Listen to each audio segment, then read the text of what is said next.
The NFL's trade deadline has come and gone, and there are no new Chiefs. That's okay, and Matt Derrick's going to tell you why today on Locked On Chiefs. From the land of the free and the home of the Chiefs, this is the Locked On Chiefs podcast.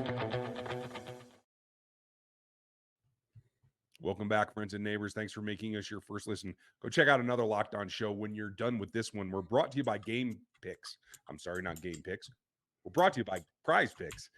Go to prizepicks.com/LockedOnNFL and use the code all lowercase LockedOnNFL. You're going to get $50 instantly when you play $5. We're going to run down. The trade deadline has come and gone. You know Matt Derrick. He's over at Chiefs Digest. You just saw him last night post-game. I'm Ryan Tracy, the founder of Rogue Analytics and Performance Consulting, NFL33.com, and RGR Football. We appreciate you guys being here. Like, sub, do the stuff, make the things. We're always here for you. You locos, we appreciate you very much. Thanks for being here every single day and checking us out at 816-357-8781. We're going to talk about what Hopkins and Uche's performances bring to this table, what it amounts to as we move forward on this three-peat road. That's coming up later in the show. And we have to get an update on the Patrick Mahomes ankle situation. Poor Carson Wentz, I feel like he got rope-a-dope just a little bit there. But we have to start at the news of the day. The trade deadline got hot.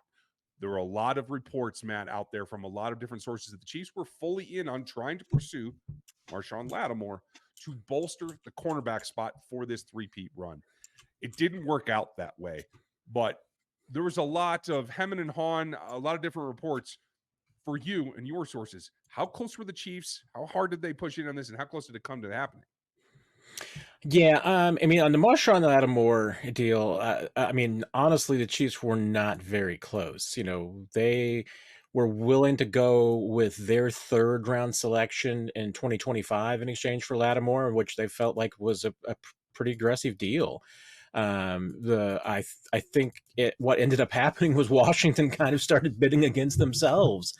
The third, the fourth, and a sixth, and I know they're getting a fifth back, but even if you just looked at that as a third and a fourth, that was way more than the Chiefs were willing to spend, and I think way more than any other club was willing to spend. I mean, it really came down to it. It sounded like it was mainly maybe Washington and the Chiefs, and I think Mickey Loomis in New Orleans probably did a pretty good job of, one, selling Washington on the fact that, hey, he's got to eat $31 million in cap space, so that's got to be worth a little something, and and maybe trying to bid up the Chiefs a little bit. But I didn't even get a sense that the Chiefs were willing to go as high as the Tennessee third-round pick that they've got in exchange for L'Jarius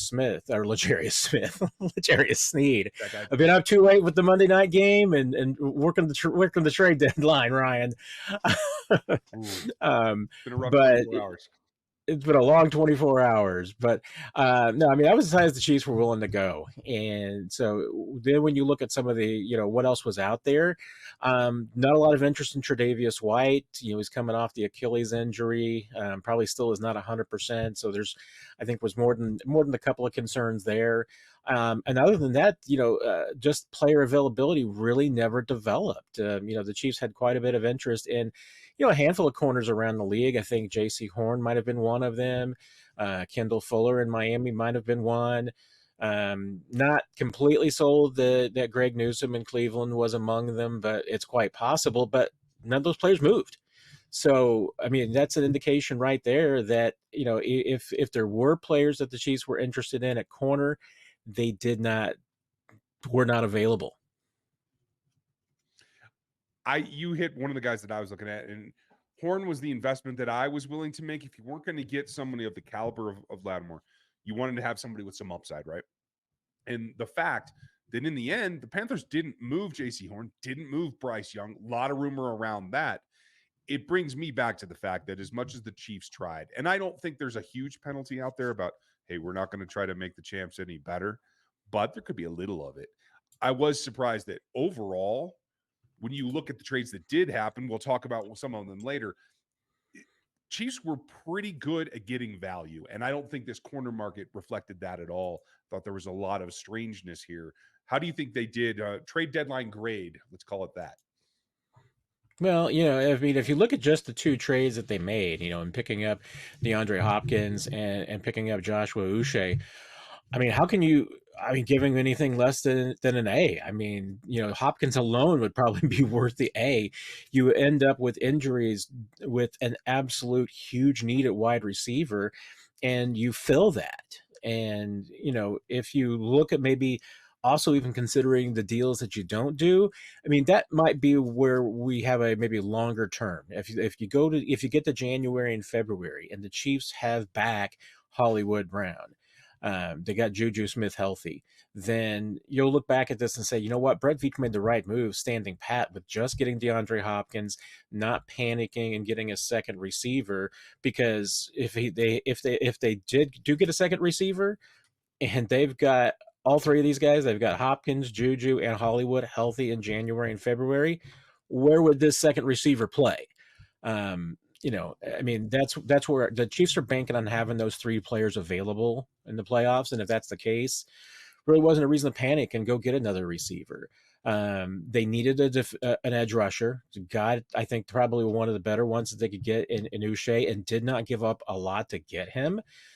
Even the Hopkins deal, even if it ends up being upgraded to a fourth, which I'm sure that it will, not a bad, especially when you're looking around. Mike Williams went for a fifth, so I would take DeAndre Hopkins over Mike Williams any day of the week and twice on Sundays. And look at some of the other deals that were around. I mean, DeAndre Hopkins was the absolute perfect fit. Even if you look at some of these other, like Amari Cooper and some of the other deals that were done, I'd still take Hopkins because he's going to be the better fit in this offense. So that's a great move. And when you look at, and you even throw in not a trade, but a midseason acquisition, and you think about Kareem Hunt and bring that in, I mean, this is 3 midseason additions that the Chiefs were able to make that are going to be impactful players. So I think the Chiefs got exactly done what they could get done. Did they get everything done that they wanted? No. I mean, corner would have been the one that they wanted, and they got away. But is there a corner out there that went for an amount that the Chiefs would look back and say, gosh, maybe we should have pulled the trigger on that one? No. I mean, I think the only corner that ended up getting traded that they would have wanted was Latimore, and there is no way that they would have given up the package that Washington did to get Latimore. Hard out. I think you can grade it that deals not done won the day today. What else won the day? It is the story and the update on Mahomes' ankle situation. That's coming up next. Prize Picks is the best place to get real money sports action with over 10 million members and billions of dollars in award winnings. Prize Picks has daily fantasy sports and makes it accessible to all. You just pick more or less on at least 2 players for a shot to win up to 100 times your money. Run your game all season long at Prize Picks. They make it simple, and they even invented the flex play, which means you can still cash out even if your lineup isn't perfect. You can double your money even if one of your picks doesn't hit. So sign up today and you can get $50 instantly when you play a $5 lineup. You don't even have to win to receive that 50 bonus. It's guaranteed. Download the Gametime app and use our code LOCKEDONNFL, and you're going to get $50 instantly after you play a $5 lineup. Super simple. Download that app, use our code LOCKEDONNFL, and get that 50 bonus for playing a $5 lineup. Super easy over at Prize Picks. Hey, Chiefs fans, remember our great partner, Ultimate Pro Football GM? Well, they're back, and they've added an amazing new game mode, and I'm going to tell you about it. The game lets you step into the shoes of a franchise GM and lead it to glory. Now you can even get into a head coach career mode. So on top of building your dynasty and drafting players, signing free agents, hiring a coaching staff, now you can call the offensive plays during games as well. Ultimate Pro Football GM is completely free, has no ads, it's 100% playable online, play on the go. And here's a special offer for Locked On fans. Use the promo code LOCKEDONNFL, all caps, inside the game store to receive a free boost on your franchise. To make sure you get it, as this is the perk that will jumpstart your play and give you the advantage that you want in creating a dynasty. To download the game, just visit ultimate-gm.com or look it up in the game stores. It's Ultimate Pro Football GM. Start your dynasty today. Now, folks, make sure you go subscribe over at ChiefsDigest.com and Chiefs Digest here on YouTube. Check out NFL 33 for my work and KC Chiefs Corner for Chris's. Matt, to say that it was a gasp is probably not doing it the justice. I'm sure there was a couple of AFibs out there last night, a couple of people that fell down and had to be helped up. Where are we the day after with Patrick Mahomes' ankle and the situation that he's in? Yeah, certainly a lot different than it looked last night. I'm sure that there was a lot of hearts and stomachs last night watching Mahomes coming off the field and going into the commercial break, but then seeing him come out and play after that, and not seeing it really affect him. Now the real question is going to be, when the adrenaline and any treatment that he received last night does wear off, how it's going to be. You certainly expect a little swelling. Mahomes talked about it last night, that really question was going to be, how does it feel on Tuesday, and the bigger question is going to be, how does it feel on Wednesday? That I can tell you that ankle was heavily taped even after the game. We did not see him on crutches or a boot or anything of that nature, so that's a good sign, obviously. But that ankle's going to get a lot of TLC in the next couple of days. The players typically had the day off on Tuesday, so we weren't expecting any major updates today.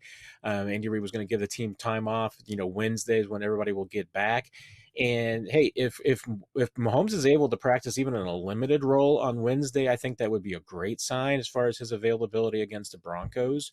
If he doesn't practice, doesn't mean he can't play Sunday, but I would expect the Chiefs, particularly this week, to be pretty cautious and conservative with it. I don't think they're going to push him hard. Mahomes will push himself hard because he wants to stay in there. He wants to play. But hey, 8-0 doesn't, with this club, with this coaching staff and front office, there's not going to be any pressure on Mahomes to play. If they feel like they need to give him some rest, if he wants some rest, that's going to be available. So I'm pretty comfortable that if Mahomes practices and plays this week, it's going to be because he feels like it and he feels good enough to do it. That makes good sense, because I do have a little bit of concern as the ankles get beat up through the season. Giving him time now, I think, is important. Broncos defense got beat up last week, but generally has been pretty stout. So you have to think that you want to guard yourself against that.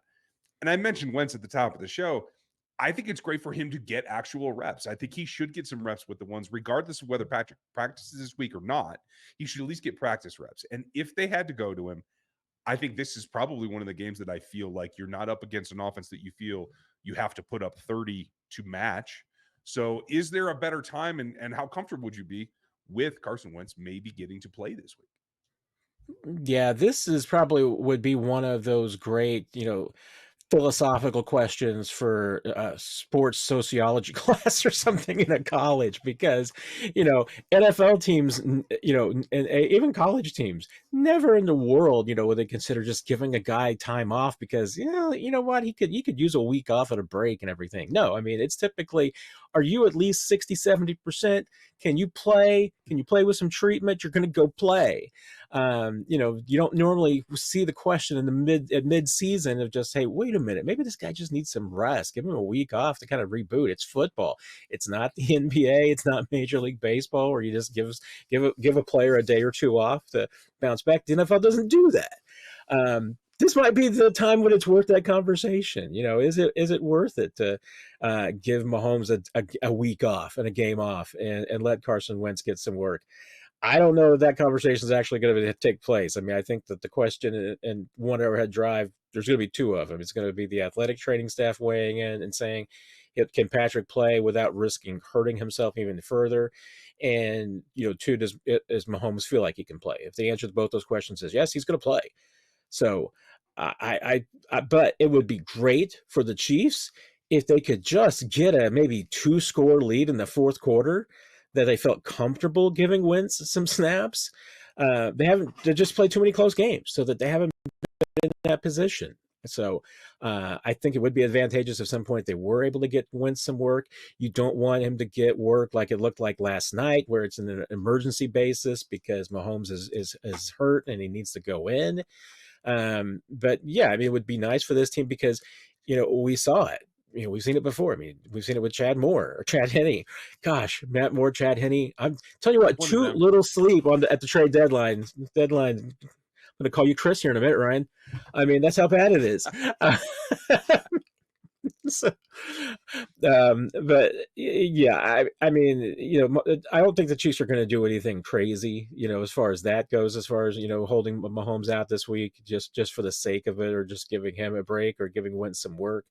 But the chances of you needing your backup quarterback, we know it's not zero. That it could be important that Carson Wentz helps them win a game at some point.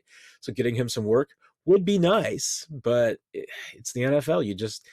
Teams just do not typically carve out an opportunity.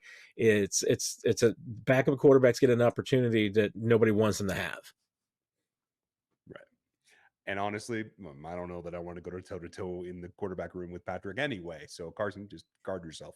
I will say the thing that I would rather see is that they return to a bit of sanity, because I think they got a little bit too one-dimensional last night, until they kind of self-corrected. But I think, given the injury and given the probability that Patrick pushes through, I do think they have to go back to leaning heavily on the run and make that the focus of this particular game plan against the Broncos coming up. Would you sign off on that, or do you think that that's too reactionary? No, I don't think it's too reactionary. I mean, I'm with you. I think that the Chiefs in the first half last night were probably more, lopsided towards the pass, that I don't know if necessarily they wanted to be. I mean, that was kind of like, classic Mahomes and the kind of role last night. I mean, Hunt only had 7 carries in the first half. I think that was more than they wanted. And in the second half, I mean, I think that, hey, they certainly ran the football a lot more. There were probably a couple of times more when they should have run the football rather than throwing it, just to keep the clock running. And, and they were absolutely getting some positive yards. And, even on the final drive, they're in the fourth quarter when they had 3 timeouts and 27 seconds left. There were some opportunities in the middle of the field. And so I think they've even maybe kind of missed those a little bit. And the way he was running against some of those fronts might have been able to just get you 9 yards and a chunk and a timeout. So yeah, I mean, the Chiefs obviously have been playing really well in the last month since Kareem Hunt arrived, with playing pretty balanced football. And that means running the ball a little bit more than Andy Reid's comfortable with. But if that means it's, time off of Mahomes and off his ankle on some plays, that's advantageous. Now you're probably also just testing the bounds of how much you can push Kareem Hunt until Isaiah Pacheco gets back. But I don't see Kareem Hunt complaining about the workload. I mean, he seems to be having the time of his life, and obviously he's semi well rested. At some point there's probably too much of a workload, and I would be worried about that with him, because he is getting so many touches, and he is coming in with no training camp and just coming off a couch.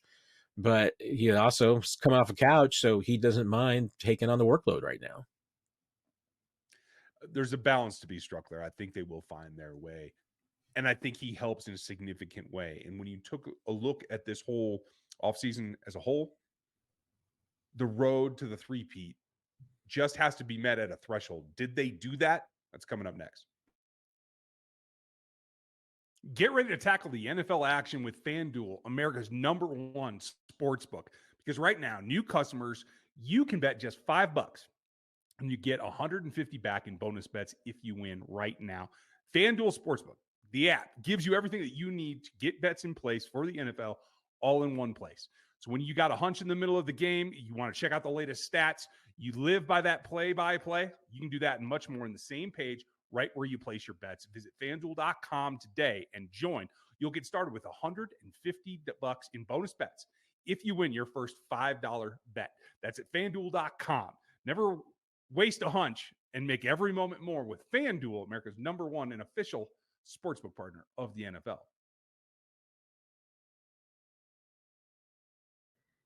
Now, folks, make sure you check out another Locked On show for your next listen. Check out Matt at ChiefsDigest.com and Chiefs Digest here on YouTube. Hit me over at NFL 33 and on RGR Football as my voice starts to go for the second day in a row, Matt. Let me just put it to you this way, especially when you look at the value that the New Orleans Saints were able to get. The contract for Latimore was going to be, I think, $18 million on average next year that you were going to owe him. I think that was a stopping point. And when you take a step back and you look at bringing in Kareem, and certainly the 2 trades for DeAndre Hopkins and Joshua Uche. I think they both made a contribution last night. Obviously, Hop, started to go off as only he can. Um, I would theorize and summarize to you that this is enough. Would you have liked to had a couple more pieces? Sure, but this is enough to see your path through to another return to the Super Bowl and fighting for that next championship. Do you agree, or do you think that there was a missed opportunity here? I mean, when I look at the competition and what the other teams did, especially in the AFC, it seems like the AFC teams were a lot more active than maybe on the NFC side. But you look, the Steelers get Mike Williams at the deadline. The Ravens made a handful of moves throughout the process. I'm not sure that honestly any of these teams improved themselves as much as the Chiefs did. I mean, and some of that is because I'm putting a lot of weight on this Andre Hopkins deal because I've seen enough through 2 weeks that I mean that was the best acquisition that any team made. And it was the only, I mean, the Chiefs could have added any of these other receivers. They could have added a Mike Williams. Mike Williams isn't going to be going out and getting you 86 yards and 2 touchdowns second weekend, just like the way that Hopkins did. I mean, I'm kind of up, and I thought that if, hey, the Chiefs could average getting 40 yards a game out of Hopkins the rest of the way, that'd be really nice. I mean, now it's like looking like 60 and 60 yards a game. That's 1,000-yard receiver over the course of a season. So, yeah, I mean, to be able to get that kind of production and acquisition at midseason is absolutely ridiculous. And, in Uche, the Chiefs needed I mean, that was exactly the piece the Chiefs needed. They kind of needed a speed rusher, someone that can give them some rotational work. They've got a lot of guys that, can play, on early downs, who can play the run. I think that's where, Felix is probably making his best improvement right now is, as an early down edge player, more against the run, honestly, than as a pure pass rusher. And you look the way that they used Uche last night, being able to get him, Karlaftis. Eventually, you're going to be seeing, I think, when he's healthy, you see Mike Dana and Chris Jones on the inside. That's 4 scary pass rushers to be on the field on third down. And even just seeing in limited work last night, Uche was getting some pressure. I mean, he was absolutely doing a pretty good job against pretty quality left tackle. So I think there's a lot to like there. The Ravens, you look at their situation. I mean, the Ravens, honestly, I mean, even with Deontay Johnson, I mean, I think you're probably talking about just picking up some spare parts. I'm not certain that even like Deontay is going to be able to come in and be an impact player immediately. I mean, not like the way that DeAndre Hopkins is. I mean, DeAndre Hopkins is a Hall of Famer. That's not what Deontay Johnson is. So I just look at the quality and even, the quantity that you look at and that's where I feel like that the Chiefs improve themselves the best. And that's the scary thing. Through 8 games, the Chiefs are 8-0. And other than defensively, where I think you'd have to say that they are A- at worst, and maybe this is a football. Maybe this is the best that this defense can play. I mean, I still think that based on too much evidence that a Steve Spagnuolo defense is going to be better at the end of the season than it is at the beginning. So I think they're still improving and that this is going to be a better defense. The idea that the Chiefs can play a lot better offensive football, could get healthy, could be in better shape. I mean, I'm increasingly thinking week by week. I mean, the NFL's missing their chance. I mean, this was the opportunity, especially in the AFC. If you're going to keep the Chiefs down, get them down when they're weak, when the offense is struggling, when they've got so many injuries. Because I just don't think you're going to knock them off when they are back to full strength. If they get back to full strength, I think they are. I think they're going to get at least a few of these pieces back, and when they do, I think your chances of taking them down are a lot slimmer now with the acquisitions that they've made. Yeah, I completely agree with you. The road to the three-peat is real. It might be yellow brick, but it's real, and they're on it. They can see it from here. I will say that Hopkins' explosion, and honestly, the way he carries himself and the way he seems to react to it makes you wonder about wasted years in Tennessee because of just how good this fit has come visually. Understanding that Chiefs are getting a lot of high zone shells that you have to find gaps in, something that he's extremely good at. This may have been the answer they were looking for a season ago. And at this point, to let this happen for what will be rounded up to a fourth round pick is kind of criminal on the part of the rest of the NFL, and just might seal themselves between those guide rails on that road to a three-peat. I'm pretty excited about it. Any last thoughts about what they have to do next to try to take this the next level on this road? Yeah, I mean, I think that the one thing that they have to guard against, and because it's going to start, if the Chiefs win the next two games in particular, they get to 10-0 and beating Buffalo, then the "are you going to go undefeated" crush is going to come. And right now, the Chiefs have absolutely no qualms about. I mean, they're not even thinking about an undefeated season. They're right now it's all about setting themselves up for the postseason, and it's all about, as far as you're indoctrinating DeAndre Hopkins into the offense, it's all about just giving him little pieces week by week, so that this 11 game stretch that you've got with him, that by the time that you get to the postseason, he's got 100% of the playbook and he's ready to go. Same with Uche. I mean, it's going to be just bringing him along slowly with the guys who are injured, bringing them along slowly so that when they're ready to go, they're 100%. I don't think you want to get into the wait a minute, team's 10-0, let's start rushing some guys back, or let's start putting DeAndre into the microwave and going a little bit faster here. No, the Chiefs have a plan to try and have everybody ready and be at full strength once they get to the postseason.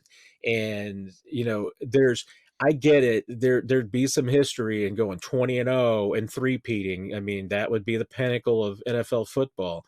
But three-peating is enough. I mean, if you lose a game or two along the way, that's not that big of a deal. And honestly, the pressure that would come, I mean, we saw the Patriots crumble under that eventually. I think it's too much pressure. So to me, that's the one thing that the Chiefs can't fall in the trap with, is abandoning their plan. They've got a good plan as far as getting this team ready for the postseason, to be a healthy team and to have all their guys back. To me, it's keep focused on the three-peat. Don't worry about 17-0. Don't let that shiny object deter you from a bigger goal. I completely agree. Let's hope that it stays that way, folks. Make sure that you are with us on this journey. You can catch Matt here every week, catch everything he does at ChiefsDigest.com. And thank you for being with us, Matt, and setting us straight on the inside. Always great talking to you, Ryan. Feel better, my friend. I will try to do that, folks. You have a great day. Make sure you like, sub, hit the bell, do the stuff, do the things. Get us on audio. Check out our other sites that we appreciate you very much. We'll be back with you tomorrow.